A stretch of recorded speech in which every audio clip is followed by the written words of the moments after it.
one key thing, which is that of trying to get inside the mind and understand the motivations, the needs, the perceptions of the people you're actually dealing with. You're not dealing with a conflict, you're dealing with people. And that is the thing which completely unites these people. Gianni Pico has resolved extraordinarily complex and entangled situations. I had the bad and good fortune to have to report the Iran-Iraq war over a period of time. That was something that he addressed with great, eventually with success. Terribly long and dreadful conflict. It literally was the First World War he visited. And Gabrielle Rifkin has managed to untangle some extremely tangled minds and find a way forward for many, many different people, and then applied the whole idea to the resolution of state-to-state, people-to-people conflicts too. So what I thought might be helpful would be if they started the proceedings by each giving their own account of how they met and how they discovered that in some way they might have something which might enable people to resolve conflicts in a more coherent and more humane way. So I don't know, this crazy woman turns up. Tell us how on earth she persuaded you, first of all, to listen to her ideas, and secondly, whether you found any commonality in what happened. Tell me about how you met. I think you should know that the place where I was born... Sorry, I thought I switched it off. I apologize to all of you, because I thought I did. Your work never stops, so you might as well keep it on. I think it could be the Ukraine. Yes, sure. No, I'm sorry. I'm sorry, I apologize to all of you. You see, I was born in a place which is very peculiar, which are the Eastern Alps. And my mother tongue is the third variation of the fourth language of Switzerland, a variation of Romanische. I'm convinced to be the descendant of the Mongols and the Russians. And having said that, one of the greatest characteristics of our people, a very small group, is they usually say but when you're 4 or 5 years, so you start learning a few words, that they need 3 Scots to make one of us. And in that context, of course, when I found an opportunity to have free sessions with Gabrielle, I thought if I write a book with her, she will cure me with the therapy and I didn't have to pay. So that was the beginning of the story. We met in the most absurd position, or the most absurd probably place, considering our respective backgrounds, and that was in the great land of the Ayatollahs in Tehran during a conference some 10 years ago.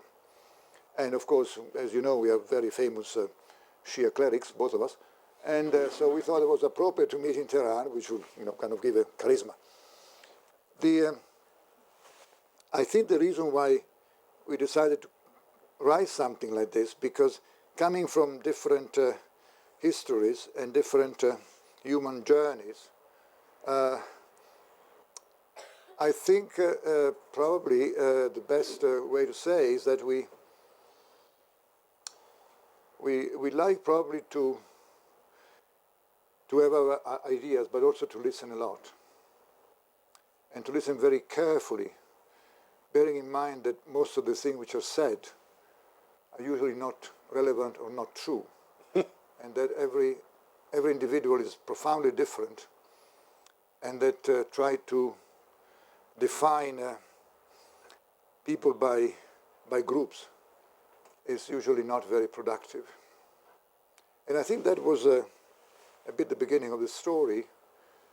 And having said that, I don't think this book could have been written without the determination and the dictatorship of Gabrielle. That's true. You pick it up then. Okay. I sort of remember our first conversations where I think you were doing a lot of talking, I was doing a lot of listening. It was my last one. But I'd actually just had a few meetings where I'd been sitting with Hamas, And you started to talk about some of your experiences of meetings with Hezbollah and particularly meeting with Nasrallah. But there were particular things that actually stayed in my mind that Gianni said. And I think this is what connected us. And if you don't mind, I'm just going to read just 2 or 3 things that you actually said. And it's actually the beginning of the book. And you said, behind every face there's a human story. Indeed, more than one. There's a life, there were hopes, aspirations, fear, anger, hatred, and pain. And Gianni then goes on to say, because when he's doing the hostage releases in the Lebanon, he gives himself up so those who have been taken hostage can be released. And so he's sitting with some of the Hezbollah kidnappers, and they've got their balaclavas on and they've got their Kalashnikovs and they're sweating away. And he says, I can see the kidnappers were frightened. So I took his hand and helped him feel safe. No words were uttered, but much was said. It was about 2 a.m. in the morning, somewhere in Beirut. And then he later says,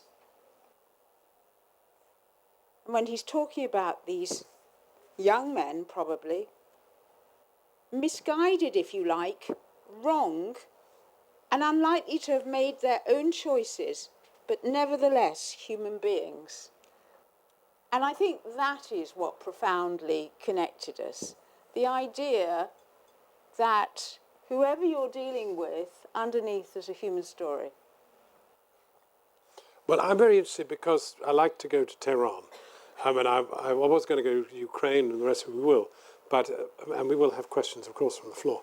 But anybody who's regular at the Frontline Club will know that I'm an Irano fanatic. No, not fanatic, but fetishist, fanatic, or just an Iranophile in the sense that it's a beautiful country, stunning people, extraordinarily educated, and an amazing sort of strange theocratic system and all the rest of it. But I am interested that we have got, it seems to me, a peace process which still hasn't actually done what you two are talking about. It seems to me that we're talking about a peace process which is informed by a dynamic in which the outside world needs Iran now more than it ever has, and Iran kind of still basically does need us too, but less than we need them.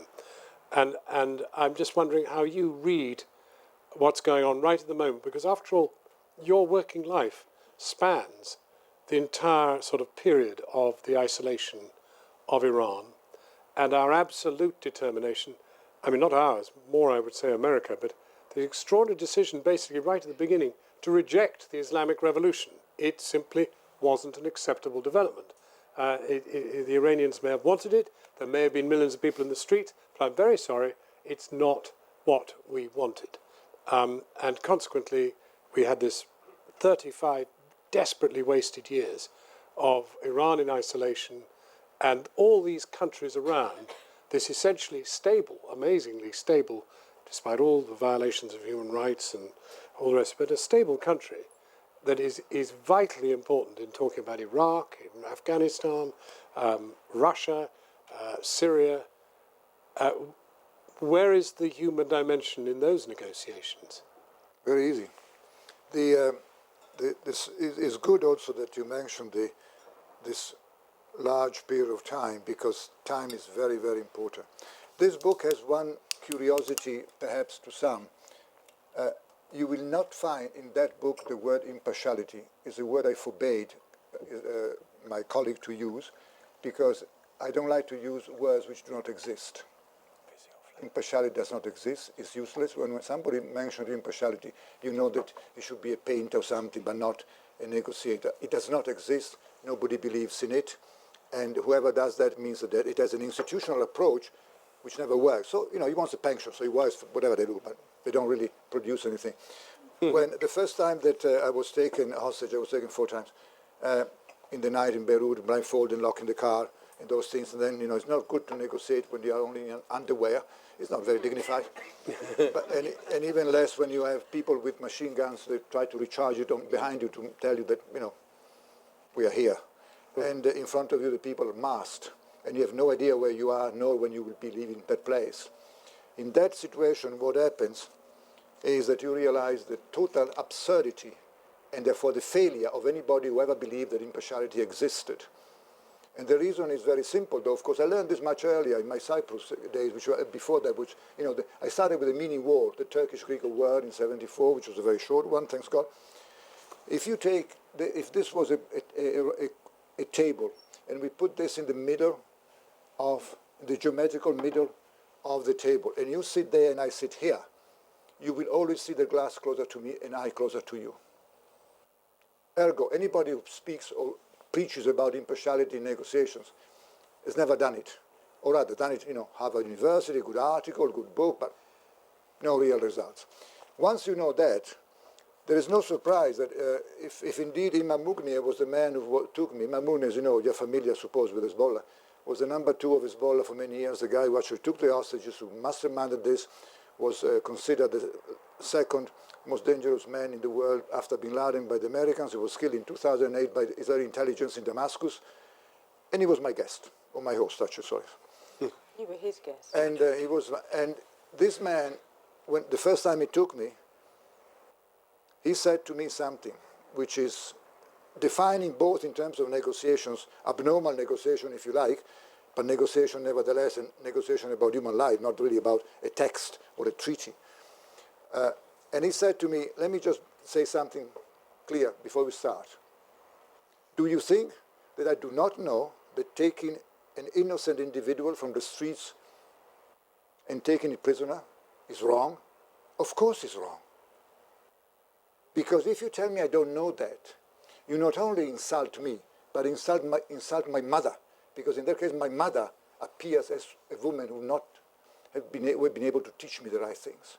This is the second most important terrorist that the Western world has conceived the last 30 years. And this is what the conversation, he began with that. And then, of course, you understand, had I not understood that before, at that moment I understood that. And the second question was to me something which was quite surprising. The first one was surprising. The second one was surprising because it required my comment. And the question was, how do you comment to something that has been told to you under those circumstances? You may, make a mistake psychologically, culturally, in whatever way. And he said to me, why do you risk your life to save somebody who does not belong to your tribe?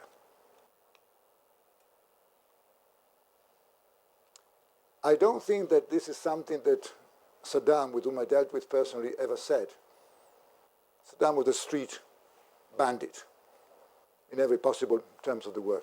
Now, when somebody tells you like this, okay, you understand, I don't have many clothes on and whatever, I only have people in their clothes. And he said those things, and then the question is, how do you reply? Because if you reply in a way he does not understand, or which his narrative perceives is wrong, then you have to really understand how is his mind working. Second point of the book, individual narrative. Individual narrative. If you try to understand me thinking that I have an Italian narrative, you better go reading books. You never get me. Because I don't have an Italian narrative. I come from a border region which has a family history which has nothing to do with the empire called the Roman Empire. It has to do a lot with the empire called the Austrian-Hungarian Empire. So a different kind of story behind which are very complex. Narrative. Narrative is the second element if you want to have a successful negotiation. You have to enter the mind of the individual, understanding his narrative first, and then the narrative, so to speak, of the group, whatever it is. But the personal narrative, the individual narratives. So what do you respond to somebody who says, I'm here, I know why you're here for.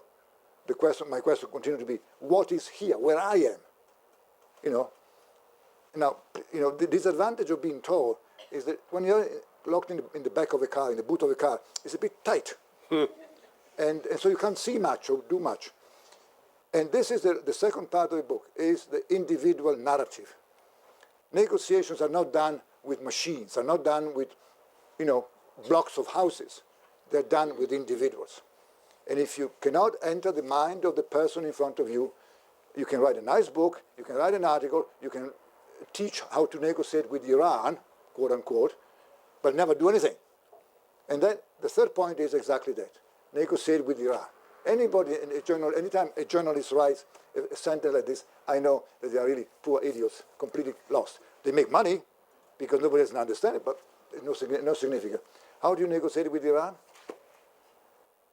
Anybody who says this has never done it. Why? Because once you negotiated with Rafsanjani, the president of Iran after Khomeini, you have to negotiate in one way. When you negotiated with Khamenei, who's his successor, was another way to negotiate with him. And I did both in that case, differently alone.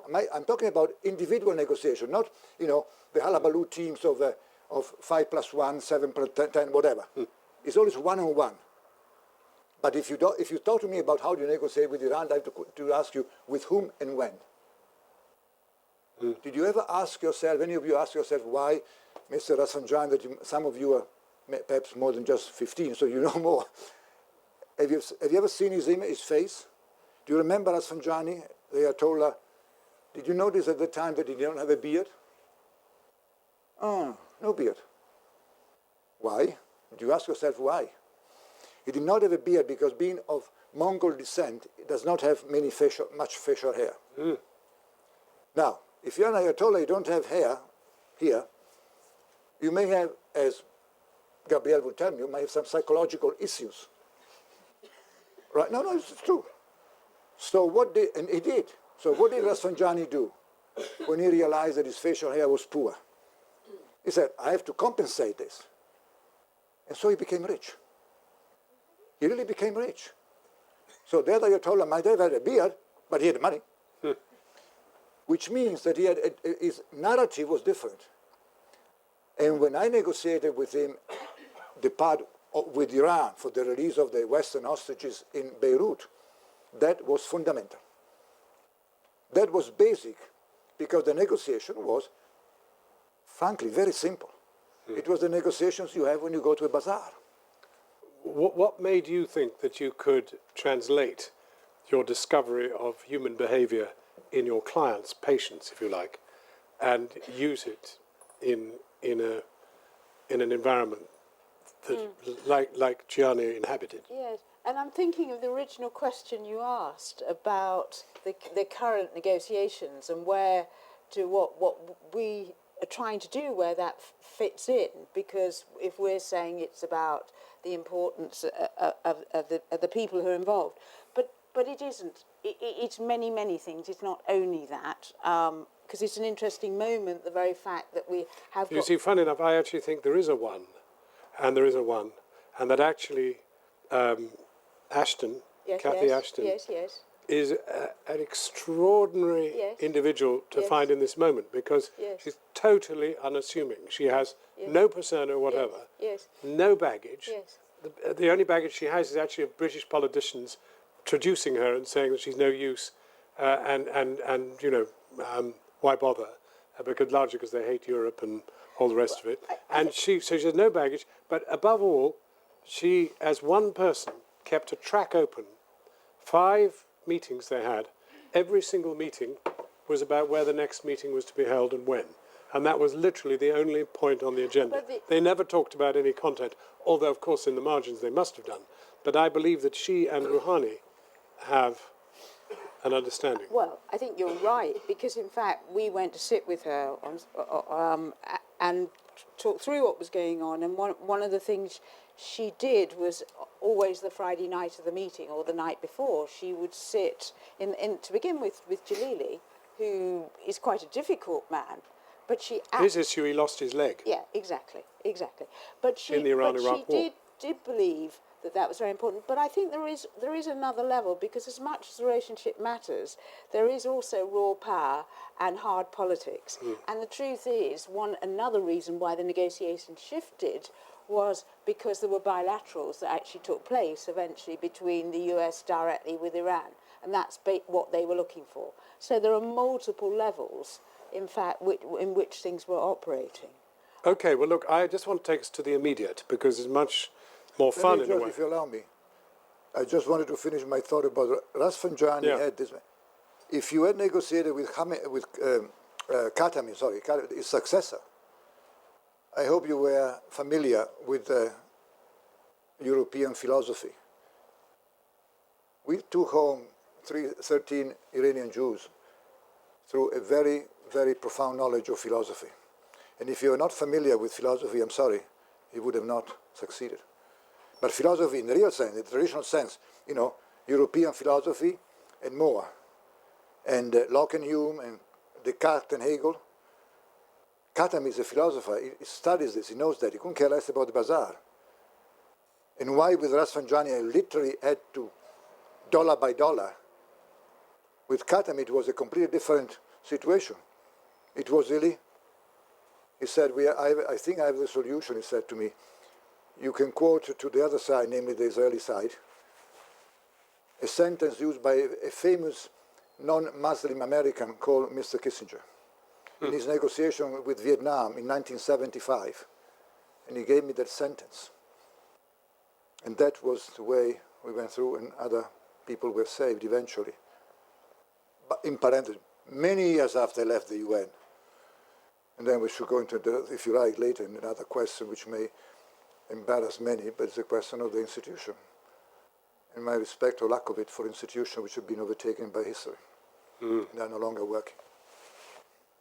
Incidentally, I don't believe in total impartiality amongst journalists, I have to say. The best journalists are politically motivated. Without a doubt. They want to change the world, like you want to change the world, and you want to change the world.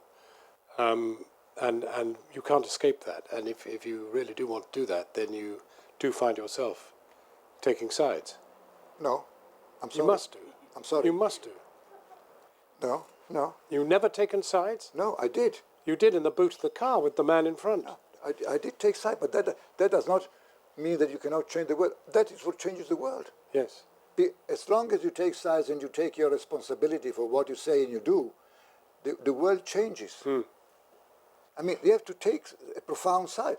Do you want a real éclatant example? 1983. Does anybody remember what happened in 83 with Saddam Hussein? The United States sent somebody to open the embassy, American embassy in Iraq, in 1983, and it was a reopening embrace. And that was the year when Saddam said to me, you know, with you, Pico, it's very easy. You are my enemy, and I'm your enemy. My point is, I do not know where the European governments stand. And he tried to kill me, and he did, and he failed twice. But at the end, I ended the war that he never wanted to end. There was no Iraqi in the room when the end of the Iraq-Iran war came to be. Not one Iraqi, and not even one Iranian. The Iran-Iraq war was ended without the participation in the room of the two combatants. And then you tell me the story of how you negotiate with the parties in the conflict. It varies every time. It's a different story.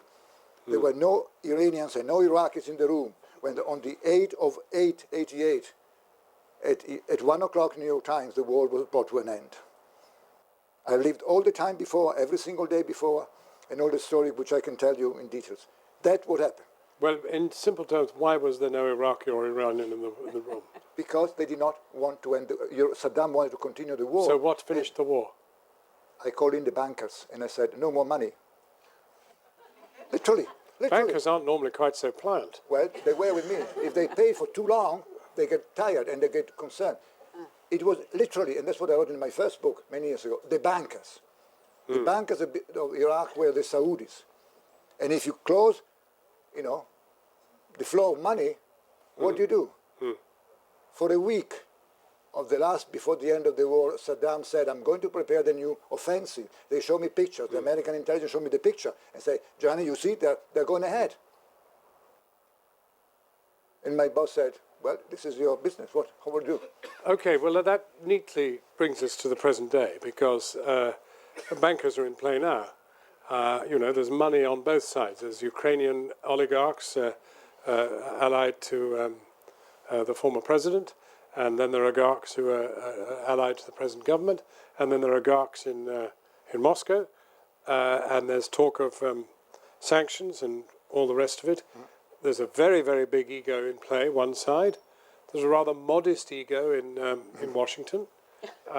There's a kind of unknown ego in Downing Street. Right. There's a very profound ego in Berlin. Sure. Very profound, with massive interests in not having any sanctions. So we have all these individuals in play. Right. We've not really, I think, necessarily psychoanalytically broken them down. And it's flared up, it's all here, it's on the table, it's danger. What do? Who do you talk to? And how do you analyze who they are? I mean, who is Putin? Can we just get away a bit from this idea of analysing everybody? Well, that's what it's all about. It's not only about that. I think it becomes a bit of a caricature. He analysed the second most dangerous terrorist in the world, and he discovered what was wrong with him. Let me. I want to go back to the fog of peace and why we called it the fog of peace, because then it throws up certain ideas. Right. So we named it after McNamara's the iconic film Fog of War, and where he said the problem was we never got into the mind of the enemy, and in the end in Vietnam you had 3 million people killed and 57,000 Americans. And he said the problem was we were fighting different wars. The Americans were fighting the Cold War and they were fighting the War of Independence. And I think one of the ideas, just to link it here, is that what doesn't happen when we're looking at conflict, unknowingly we always see things through our own lens. And we don't actually take into account that there are multiple narratives going on. And I think this is one of the things that's happened with Ukraine, is straight away, even all the reporters, because our lens is democracy and the idea of Ukraine leaning towards the European Union, we're immediately much, much more sympathetic to what's actually happening in that part of the whole conflict.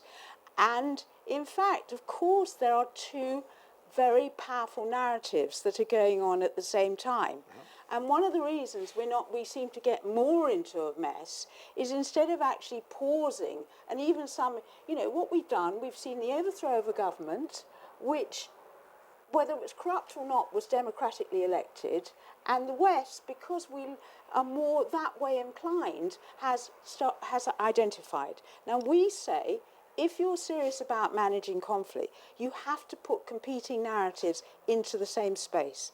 And when we say that you have to talk to people who don't necessarily think like you, or you don't actually like what they're thinking, we're not always going to talk to men in grey suits or people who have the same value system as us. So it's not, and that actually, you can take that as a very basic idea of actually psychotherapy, that if I'm doing some marital work, there are 2 competing narratives, always, and they're people coming from a different point of view. And one of the reasons we get so stuck and we start magnifying things right from the beginning is because it's very, very hard to understand where Russia, the Putin government's coming from. And we would be much, much smarter if we accepted there were just 2 very different points of view right at the beginning. It's very interesting because we had this discussion in our editorial meeting this morning. The natural sympathy was with poor old Ukraine. Yeah. But actually, once you began to understand the Russian narrative, yes. It's pretty coherent. Yes. I mean, yes. And actually, even the state of affairs before the coup or the overthrow of the democratically elected government was coherent. Yes. I mean, there was a Russian enclave in which a maximum of 25,000 Russian troops were allowed to be stationed by agreement with Ukraine, and in which the Russian Navy was facilitated in Crimea. So here was a very, very Russian deal. And then we get a sudden change of government of the rest, and the government says, we're not going to teach Russian as a second language in school. Within 4 days. And that's sort of one small, tiny symbolic thing. And yet, there are actual Russians in the Ukrainian army who are still loyal, still behaving properly, etc. It's immensely complicated. What about you? Do you look at Ukraine and what does it say to you? I think it is important to realize we're speaking about Ukraine in this particular year, right? Something which we also made very clear in the book is that there's one way we negotiated during the Cold War and one way you negotiate after the Cold War. Simplistically said, in summary, the variables during the Cold War were banal and 3 or 4. After the Cold War, the variables became enormously numerous, which is one of the reasons why the UN became to be a conflict resolution instrument in '92, because the UN, born under the cover of the Cold War, did some work during those years. When the Cold War collapses and the number of variables is so wide, multilateral approach to conflicts failed without any exception since 1992. Not one conflict was resolved by the multilateralism. What was resolved was done by minilateralism or bilateralism, from Bosnia all the way down to West Africa, East Africa, and all the rest. So the other concept in the book is things change all the time, including how you negotiate, and history does not forgive, because time passes through and you have to change and understand how do you negotiate next. I mean, negotiating during the Cold War was a breeze. I mean, negotiating during, it was really a breeze, because there were so many little few, difficulties. You all know the panorama. Well, there were so many certainties. Exactly, and there was also the simplicity of two ideologies. It was, a kid's game, and it was really, I mean, the reason why we failed to end the Afghanistan war in 1983 was because the man who determined to end it and began negotiation with that in secret was no less than Andropov, the leader of the Soviet Union, who did this even hiding from his own people. But as you know, he became sick after 6 months of rule, and then the whole thing collapsed. So these things, I mean, the Cold War was a special time in our history, which is no more. And too many people still think that we are in the Cold War. You see, Yeah, I wondered whether that links with the point, though. In the Cold War, it was much easier to have moral clarity. Exactly. Who was right and who was wrong. Exactly. And one of the things that's happened now, we still want that clarity. We still want goodies and baddies. but there was another factor. We never thought that order would ever change. Right? Never. Correct. Everything was designed to change it, and yet we knew it would never change. We had all our weapons ready and everything else, but we knew fundamentally the wall would always be there. Nobody here is old enough to know well, a few are, but what a sensational shock the collapse of the Berlin Wall was. I mean, it was a shock that lasted 9 months. I mean, it didn't take very long, but it was stunning. I mean, as kids, we had grown up knowing it was a certainty and would be there for all our lives. That would be the way the world was arranged. And now you have a situation, and this is why I really want to draw you, my reading is, if you go back to the beardlessness, and you go back to Mummy and the terrorist, what do you find? What you find is the Soviet Union, which suffers these massive amputations. Hungary, Czechoslovakia, Poland, incredible, lost. And yet, again, they too had grown up with certainty, knowing these places would always be their limbs, always be there between us and them. And then it had gone in 9 months. I remember walking down the street in the Unter den Linden in Berlin with my cameraman the day the wall came down. I said, do you realize in about 10 years' time, these two countries could be one? In 10 days they were one. I mean, it was just obvious the whole thing was going to happen very, very fast. And the point I wanted to make was, now you have Russia thinking about what is left and thinking about the body that has lost these limbs and has these strange protuberances which are Russian, like Crimea, like South Ossetia, like these places where there are concentrations right on their border, blood. And we're saying, this is awfully naughty. This can't be. Go away. And they're saying, mate, that's the way it is. So how do we deal with that? Well, I tell you... Because they've suffered terrible amputation. No question, no question. The whole thing changes, but you see, the conversation is from somebody wants to write the history of what happened. what you're saying is absolutely correct. You have to say all those things. When you sit down... Actually, you can't even say that much because people still hate the Russians so much. What I'm saying, if you write a history, yes. When you sit down for a negotiation, what happens is something rather different. What happens is that you, in a way, you appreciate more the significance of the individual, no matter how big the world is. The reason why I mentioned Andropov earlier is because the world does not know yet that in 6 months, Andropov in '83, the head of the KGB before, had offered to end the war in Afghanistan, which was not very well known. And then he died, so the whole thing continued because he died, because one person died, okay? And then, going back on this, what you were just saying, yes, all the amputation and all the things that you want to say, fine. But the question is that the decision is continuously made by individuals. Gorbachev told us in '87, I'm going to leave in Afghanistan next year. Why? And we thought, well, we've been working with you, we're a good negotiator. And he said, this was a conversation à quatre.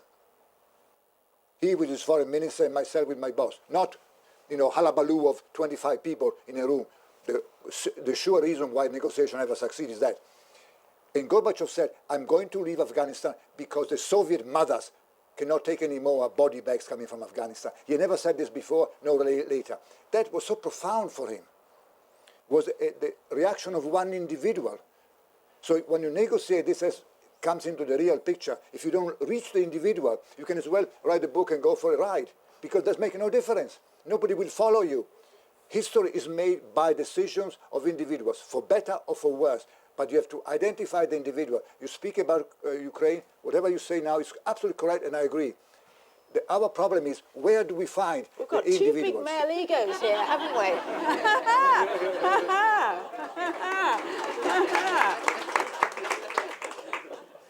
So where is the individual?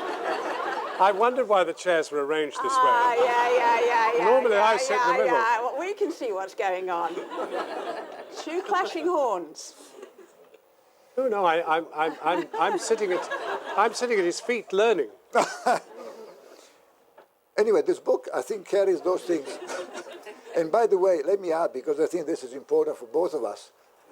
That book, by the way, contains one chapter which indicates, speaking about negotiating with Iran, you mentioned the discussion with Iran. How many times has the West negotiated with Iran in the last 30 years? 12 times. And in those 12 negotiations the West had with Iran, we've always got what we wanted. And everybody, when speaks about negotiating with Iran, they always go, hullabaloo, you cannot negotiate because they're Ayatollahs, because they're all bastards, or whatever they are. We have done it 12 times, and we always got what we wanted. Point is that people who write about this have never been involved in any one of those negotiations. So they don't know what to write, because they don't know. So how can you write about nothing? And But partly because you never tell us. I take part of the responsibility. Well, it's time to ask you if you wish to join in, especially any female egos. Yes.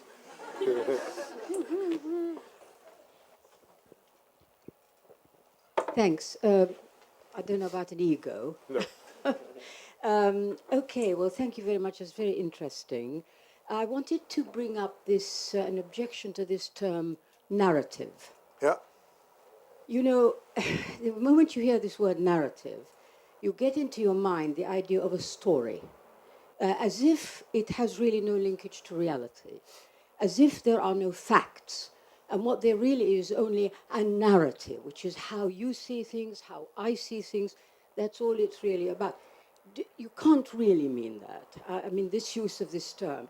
And I say that because I am very involved in a conflict, which is the Israeli-Palestinian conflict, where the term narrative has been used throughout to promote the idea that one side of this conflict, the Palestinian side, has some kind of narrative about where they came from, what happened to them in 1940s. It's a narrative, and the Israelis have a narrative about all this. This term, I think, is not a very good term. How are you using it? In what sense? Thank you. Are you making me answer Yes. that one? Oh, I see. Yeah. It's God, isn't it? Yes. I think it's a very important point because in your mind certain things are facts and have happened, and if it just gets turned into narrative, it's almost as if it's a denying of it. But I think where it is very relevant and important is there are real events that happen, but there is also the experience of it, how it happens. And certainly one of the things in the Palestine-Israel conflict is, in many ways, it's a kind of, there are very deep existential fears that exist on both sides, which feels difficult because one side has so much more power than the other. And it always, the more vulnerable side, it feels like the other side's experience is of less value.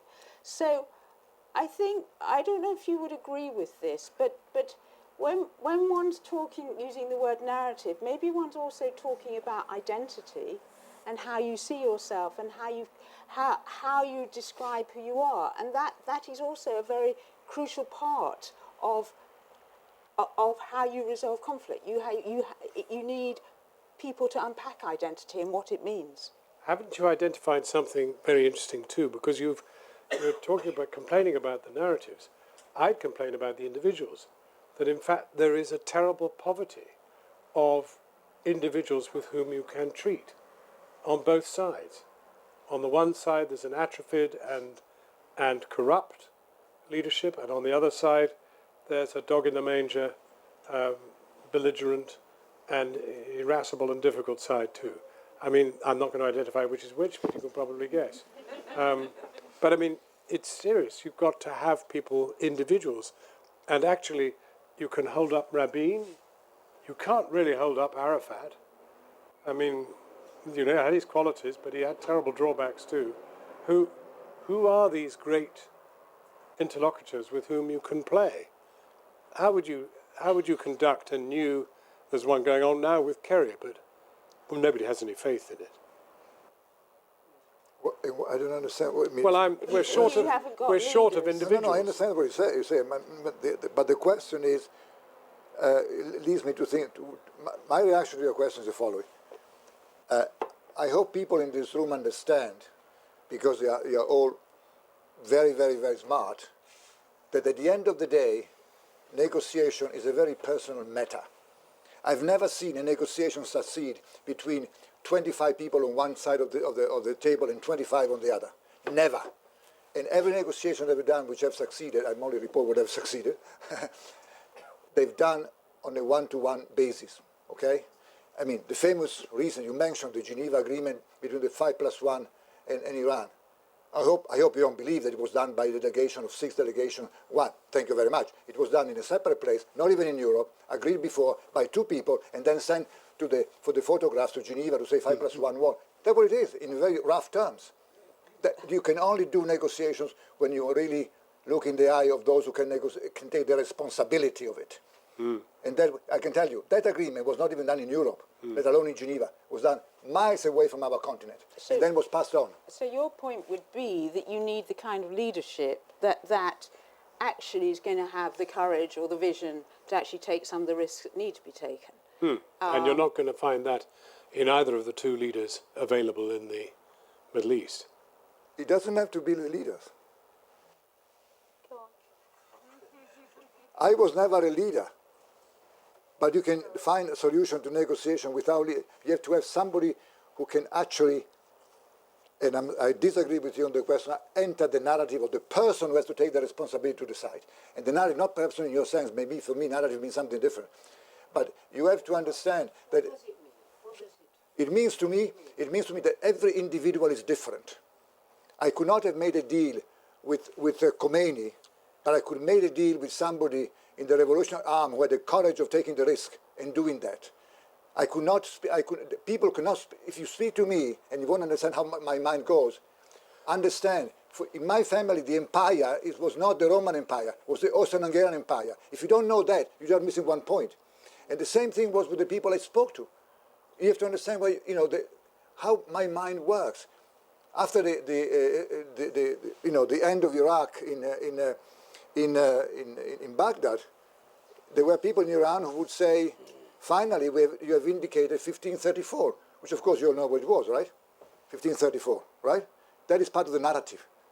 1534 is a massive element in the mind of many Shias in Iran. Now, hang on a minute. When you walked into the negotiating chamber with your one, did you know what 1534 Yes. was?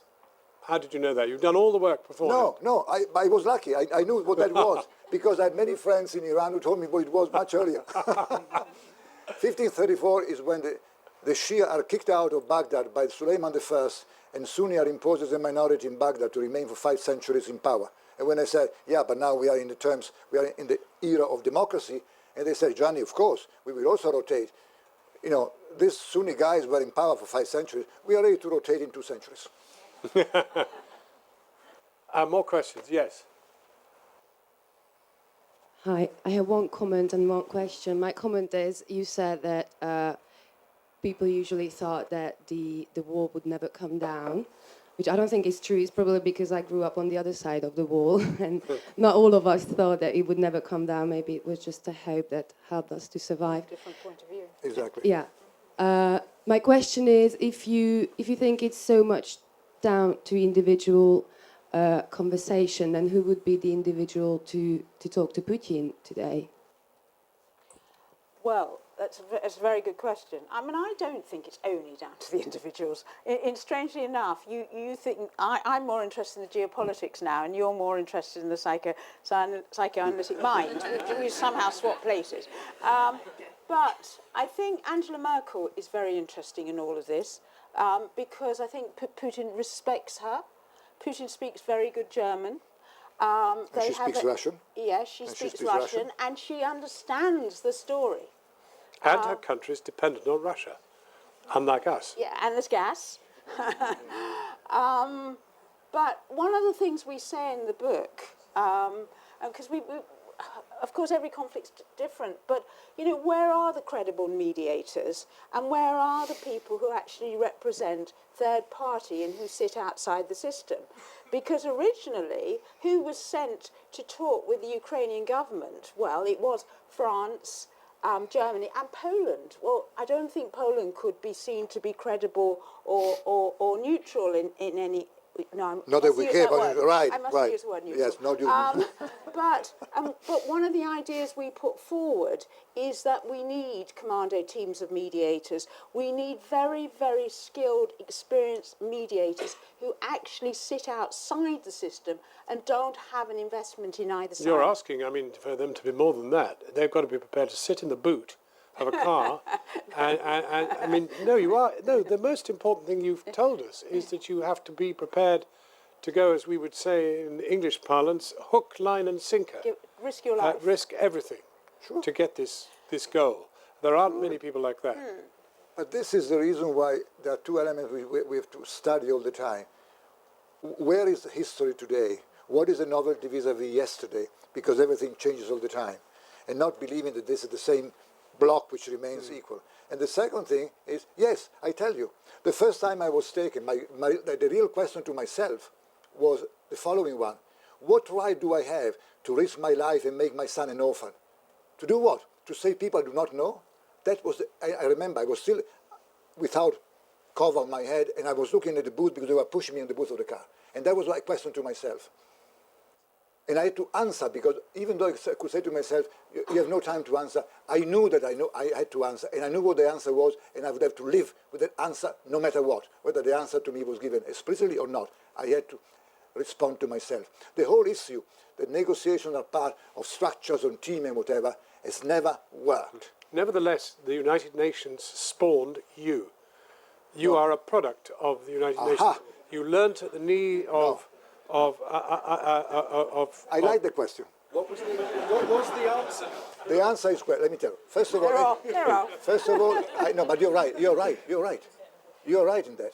I was lucky. I remained in the United Nations until the Cold War ended, number one. I did things afterwards, but in a different way. And what happened was that I had a good fortune of having a boss who made a contract with me, literally a contract, which had 3 commandments. First, you want to do something, you carry the responsibility. If you fail, you go public and say it's my fault. If we win, we all win. Second, when you assume a responsibility, remember, of a situation or something, the boss would tell me, I work for you, not vice versa. I would call him in some way from Beirut, and he would say, what can I do for you? And I said, you have to call President Bush. And he would say, when? And I said, now, not tomorrow. I said, yes, okay. That was my boss. And the third thing was, when you fail, you never touch the subject again, and you disappear. I thought in '83, very naively, I'd solved the Cyprus problem. In 24 hours, I went public, I said it's my fault, and in 48 hours, not one paper on the history of Cyprus, where I'd even lived as a diplomat, was left in my office, was taken away by somebody I don't even know who he was. Never to touch again. But institutions do not work in this way, because if you work in this way, you don't get to the pension. And that's exactly what happened. No, but when she asks for a team of international mediators, the United Nations is not a bad place. It is. To find some people. No, but if they're inside there, it is. The United Nations was part of the Cold War. There is no framework and ability to do anything different at this point. Tell me what happened from '92. What we would say, and it's not so crucial which institution it's part of, but you need a certain agility, a flexibility that a bureaucracy doesn't offer. You need the kind of creativity. I'm not sure you do always have to go in the back of a boot, but not necessarily. but you need to be able to think outside the box. But once you left, where do you get your credibility, your power from as a mediator? I mean, you turn up and you say, I'm a very nice guy, I've got a son and I'm prepared to sacrifice him and die, for you, and I don't know you. That's all very powerful, but where is the power of your position? I never asked. I was always asked. In the last 20 years, I was asked by government. I never asked. I never volunteered to do anything. They call me and say, can you help? But then you have to persuade the parties that you have the power to deliver. But it worked. It worked in 98, it worked in 2001, it worked in 2006. They asked me, I delivered. But if you're instructing new mediators, it's very difficult to say, I did it, it worked. Well, if you can prove that you're able to do in some cases before with visible results, namely human lives saved, maybe somebody will come back to you and say, the other aspect of this is they don't come and ask me to do something in the North Pole, which I don't know. They came to ask me with people who had, either because they disliked me or they liked me, but they knew that I knew something. So they didn't ask me anything about Ukraine because they know nothing about Ukraine. But your point is that if there's an independence to the organisation, where do they get their legitimacy? Exactly. And in fact, your only legitimacy, you need two things. You need to have channels to government, that you can actually talk to government, and you need to have built the relationships where there's enough respect or trust, or that you're credible enough to be able to do something. And so we will say there is a lot of scope to do things quietly behind the scenes, but obviously in that context. Any other questions? Yes. Let's just have a mic come up. As we say now in Europe, пожалуйста, господин. In your negotiations, don't you have to form a type of, it's all the homework that goes beforehand. So I know you're saying it's individual, but it's an individual thing. But whether you're a lawyer or if you're a scientist or an engineer, it's all the hard work that goes beforehand. And the actual negotiation or the case or the project is usually based on all the work that's gone before. Are you kind of maybe putting down the level of work that you've put behind, and the individual negotiation on the one-to-one basis is just one other variable that goes into that hard work? So my point is that I think that there's a lot more hard work that goes in before. There's probably a lot more risk assessment. There's a lot more analysis. Maybe you were better at doing the risk assessment analysis. And so that was just the point. But the question is, when the modern day negotiation, do governments, do journalists, do they actually map out, okay, these are the different scenarios, these are the potential risks, this is what I think is going to happen, and this is like the middle ground, and that's why you can put yourself in the boot of a car. Obviously, you've got a lot of soul, but it's also because you've actually you think, okay, well, these are the risks, this is what the other person is thinking, this is, I think the risk is enough where I think I can come out of it alive. Governments do all this kind of analysis quite well, actually. The difficulty is to understand what influences the mind of the others. And sometimes there are episodes in their history that are more important than others, and we may miss them. But beyond that, the fact is that in addition to what you said, which I think happens all the time, governments do this analysis all the time. They're not stupid. They know they can learn. But what is the variable, as Gabrielle was saying, is at some point, all this analysis and all these studies and all these assumptions have to meet there where it hurts. And that with the individual who would say yes or no to you. But you're also, I think, you're talking about homework, but you're talking about the quality of the relationship. Yes. And actually what happens when you would say, look people in the eye, or what, and in the end, that is the crucial bit. Yeah. What happens and whether you think people, whether you're trusting each other. Yeah. Whether you're actually going to be credible, are you an honest broker, do you keep your word, these kind of things are all a crucial part of it. I don't know if I was just being, oh sorry. Keep going. I don't know if I was just being cynical, but to think that everything happened, the world big decisions are based in the hands of individuals or one individual, and it's not a group of people with all their own incentives and their own what they want from a particular situation. It's a difficult one to believe, to think that it's all depends on one individual. No, there are many individuals who contribute, but at the end of the day, one person has to take the final responsibility and say, I do this. But the contribution of the other many individuals is absolutely there. It must be there. Because nobody alone can cover everything. But at the end of the day, and that's where institutions slip sometime in the never, never land. My impression is that Northern Ireland was that way. It was one. And we can disagree about which the one was. But I agree with you. And sorry, John and you Hume. know who the one was, who knows? John Hume is, well, Yeah, I John shouldn't say Hume he was a would friend be of mine, one. but John Hume is important. Yeah. Here and then there. Oh, he's got He's the got mic, the so you go microphone. first and then. Thanks. Yeah. Another question, actually, one of the conflicts which has not been resolved and the negotiation has been going on years and years is between Armenia and Azerbaijan over Nagorno-Karabakh, as you know. Yeah.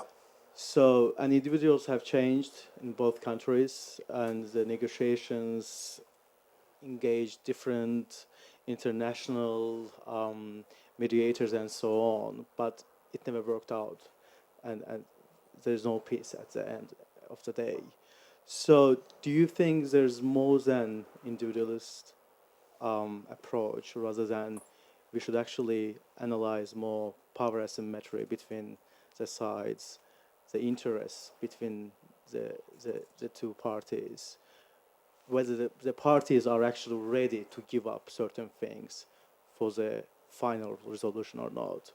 I mean, these are the things that both Azerbaijan and Armenia has suffered for years, and the political leaders who are not democratically elected in both countries have been using this for their own political interests. So I wanted to get your thoughts about it. Thanks. Please. I don't know that conflict, do you? Well, I spent a bit of time over the years in Armenia and much less in Azerbaijan. And so I don't know the entire conflict. But you know more than I do.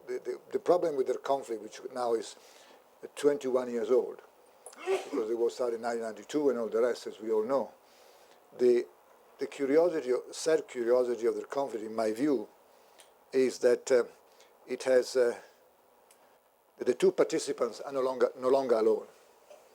So the dispute is not now only between Armenia and Azerbaijan.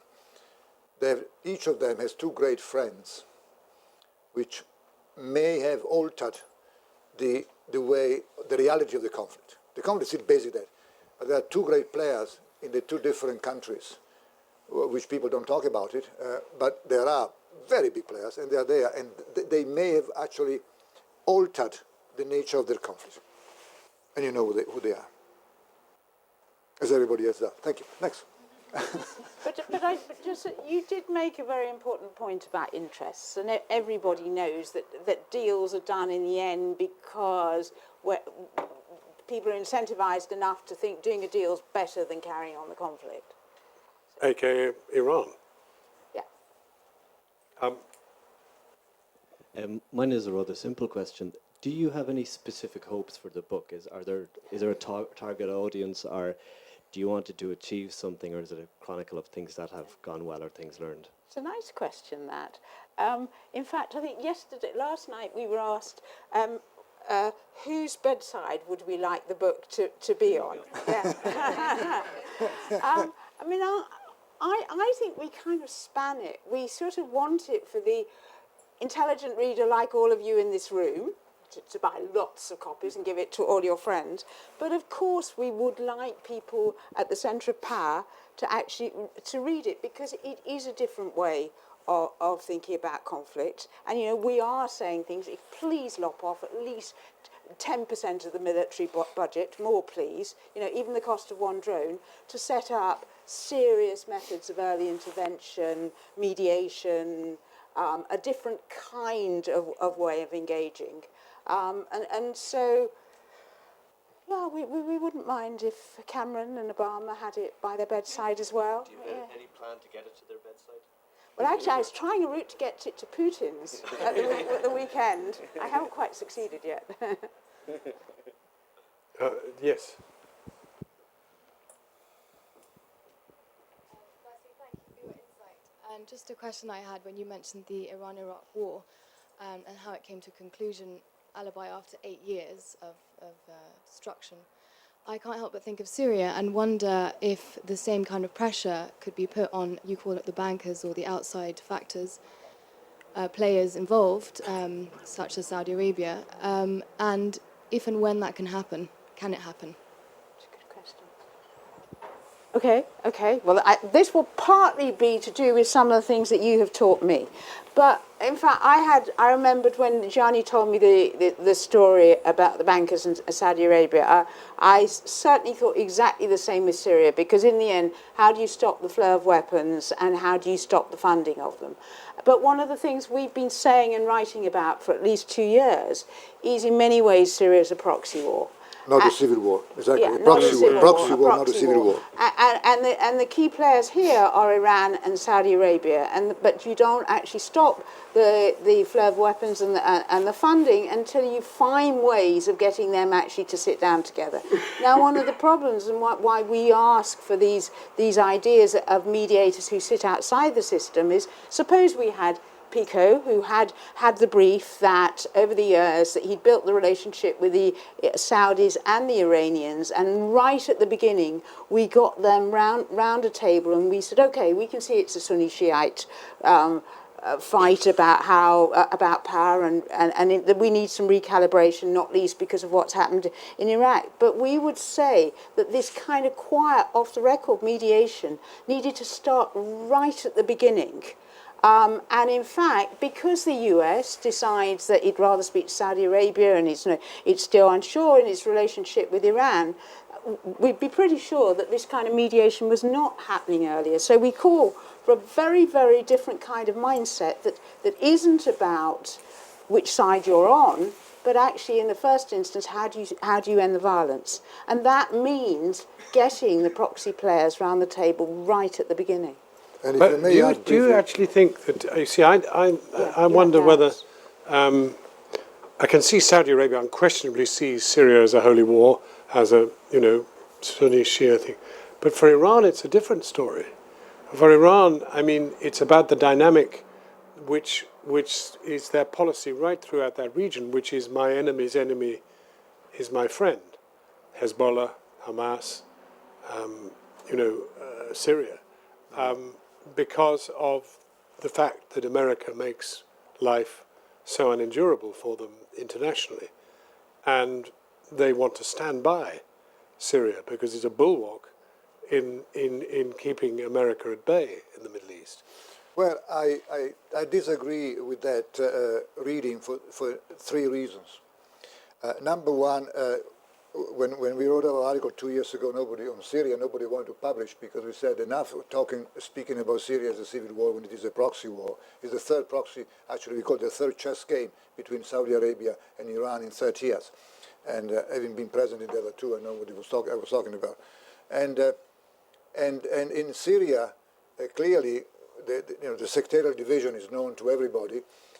But I don't. If you are implying that Iran looks at Syria as a tool against America and all the rest. I mean, Hezbollah was invented from scratch in the beginning of the 80s by the Iranian Revolution in Lebanon for a number of reasons, which we don't go into now. But it is clearly profoundly it's a Shia organization, it's more than a Shia organization, it's a very professional organization. If you ever dealt with Hezbollah, whether it is in Damascus or in Lebanon, I mean, the physicality of the people that deal with you is professional. In a way that I remember the meetings with Arafat and his people was like a difference between the moon and the sun. Anyway, but to say that Syria is that Iran uses Syria to be anti-America is to assume that the Iranian story is really a story of fundamental anti-Americanism when it is much more. There's many more pages. Is it not combating fundamental American anti-Iranism? The Americans have never recovered from the hostage crisis. It was the most humiliating event ever to beset any superpower. And they've never forgiven and never forgotten and never recovered.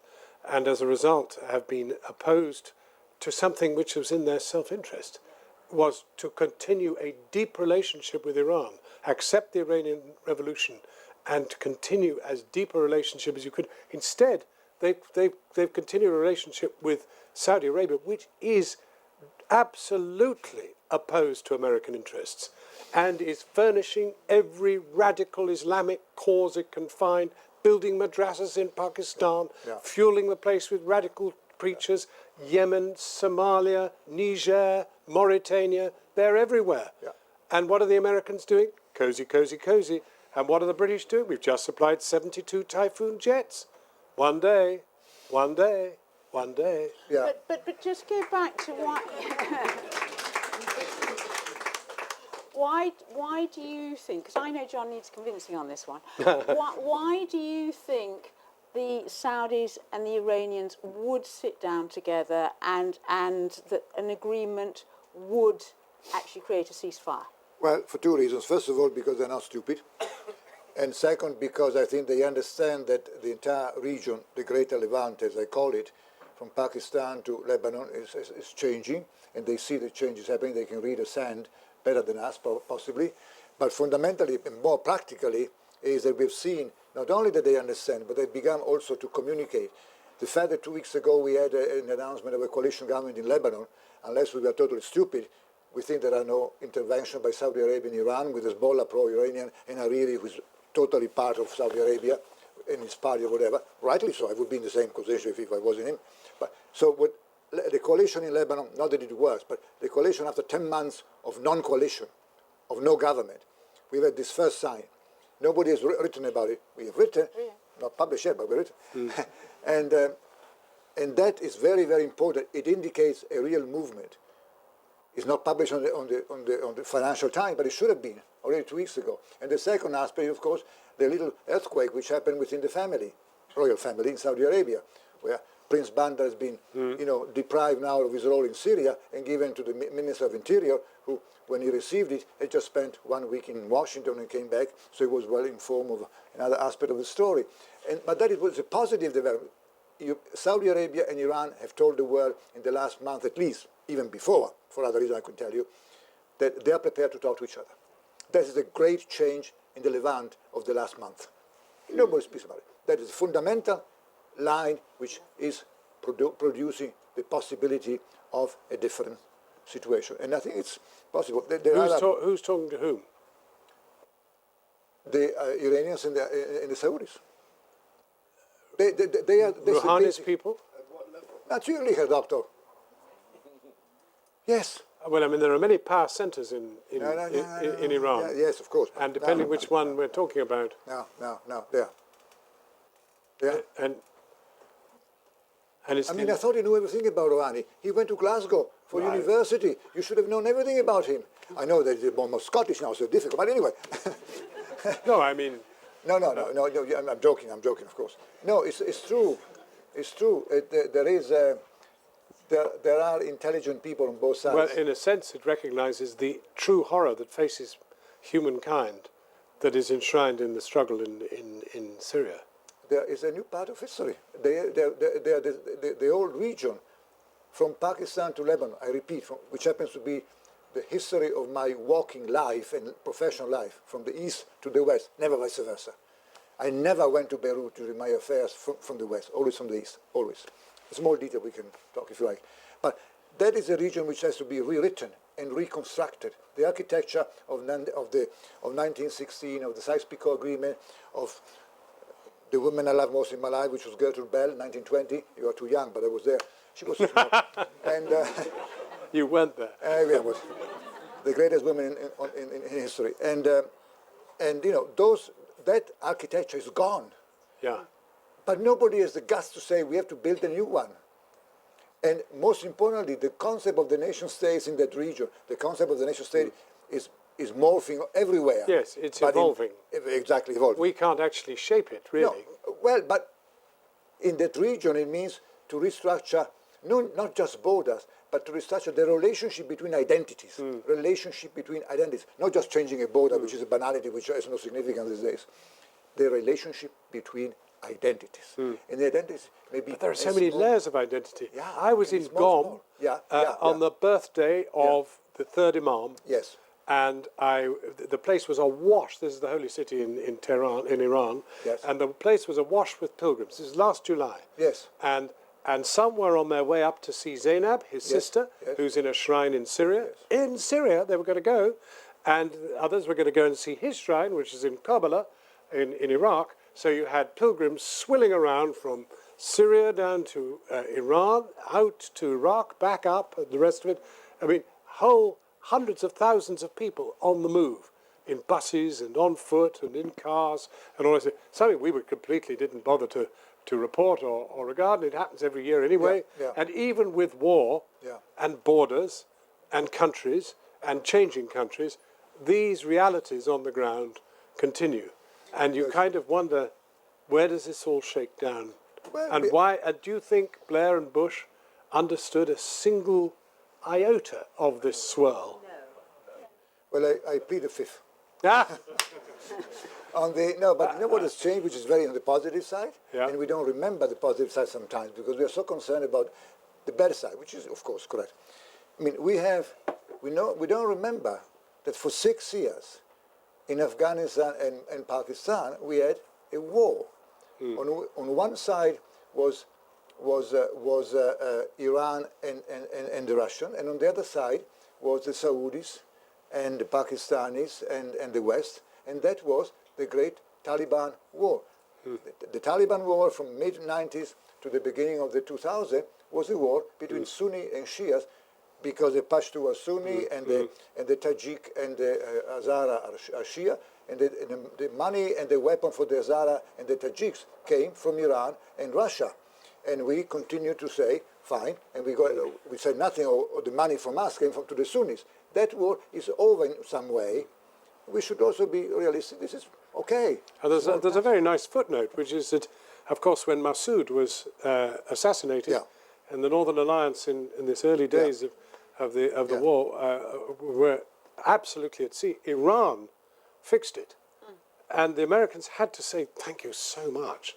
This is amazing. The Bonn Agreement of 2000 is the agreement between two men, Ryan Crocker and Javad Zarif, in a group of 3+3, where the four of the 6 the delegation, 4 went to have coffee, as I say, and 2 went to have tea. And when they went to have tea, they made the agreement. And then they said, this is the agreement. The agreement in Bonn was again a bilateral agreement, but the greatest ever. What is America so devastating is it was never allowed to infect America's attitude to Iran. They'd done them this great favor. You know, I cannot But we disagree got with the you on that. access I of- cannot disagree with you on that. You are. I cannot. You're right. Look, let's take, we're really running against the clock. We've got one here and one there, and then I think about it. Yes. Hi, I have 2 questions for Gabrielle. The first is you spoke quite early on about in conflict resolution and negotiation, sort of having an understanding that both sides do have different viewpoints and that you have to be very clear on that. My question is, does that not perpetuate the conflict more in the sense that you're sort of, perpetuating that both sides are never going to understand or never going to agree with each other? Would it not, you spoke of your interest in geopolitics, would it not be more helpful to sit both sides down and say, well, we're both acting in realist ways, and therefore you can sympathize with their actions, their geopolitical interests. The second question I had was, as a woman in negotiation, do you ever find that working with men that they perhaps wrongly psychoanalyze you as a woman? Have you come across any challenges with that, or has it been a positive experience for you? Okay, two big questions. I mean, if I understand you correctly, I think you're saying there's a danger if you put the competing narratives on the table. First of all, people might get stuck in victimhood, yeah? And they might get caught in the past, and actually deals are about a vision of the future. And so there is a very delicate balance there. And in fact, one of the strongest points we make in the book is there are emotions and feelings, but actually in the end, deals are done more at a rational level. They're pragmatic. But I think in some conflicts, unless you touch the emotion to begin with, you can't actually get to the rational or the pragmatic. So it's that kind of relationship. Your question to me is what's it like being a woman in this situation? Well, it's completely normal. Often, if I'm sitting in a group with Hamas, I'm usually the only woman. And I think clearly my role is different as portrayed tonight. But it doesn't mean that there aren't different things you can do at different moments. Or Seems to me the things. seating arrangement is pretty important. Yeah. Seating's everything. Sorry? You organised the seating arrangement. I did. Yeah. Your last question. Yes, you brought an interesting point about the role of Germany in negotiations in a post-Cold world. Yeah. So I just want to ask whether you think it's time for Germany to take a more proactive role in negotiations in modern conflicts by becoming a member of the Security Council or an official spokesman for Europe, because they're the biggest advocate for Europe. So because we're now in a situation where countries like the United Kingdom have a huge role in international negotiations, while Germany is still taking a step back. So I personally think that reality should be recognized. So what is your opinion on that? My opinion? Yes. I think that Gabriel mentioned early on the role of Germany, despite many criticism when the three foreign ministers from Poland, France and Germany went to see somebody in Russia. No? They went to see. It was said that it was not the right combination of people, whatever. I disagreed. I thought that actually the role of Germany was very relevant in the narrative. I'm sorry, but in the narrative of the leadership in Moscow. I think to have Angela Merkel as a first encounter, so to speak, to move things on, may actually not be a very bad idea. And the reason has nothing to do with the fact that there is, in fact, because of the past, could be also be useful, because the great, there's no question that I don't know Putin. I know some of his ministers, but for many, psychologically speaking, I don't say more than that because I don't know, but psychologically speaking, dealing with Germany and with Angela Merkel in particular, who is a perfect, Russian, German bilingual, an aspect not to be underestimated, may actually be a right step to move things forward, and then somebody else can pick it up and go even further. But I think we are so used not to use Germany as a mediator that I think we should wake up one day and say maybe it's different. And that is, I think I don't know much about Russia, but I think that in this moment in history, this could be quite something to try if we have not succeeded in a different way tomorrow. Well, that's a very, very interesting note to end on. I've chaired quite a few discussions here about different things. This has definitely been, for me, one of the most educative, intriguing, uplifting, promising, curious, not least because, these are two, I would dare to say, powerful egos Yes, no, you're very sure about what you want to say, Yes, yes. each of you, and you've had to say it together, which in itself is quite an achievement. So that suggests that you could negotiate very successfully, as we know you have. It's been great to listen to you. Thank you. And I think we could have gone on all night, but thank you very, very much indeed. Thank you. Thank you. Thank you so much. Thank you.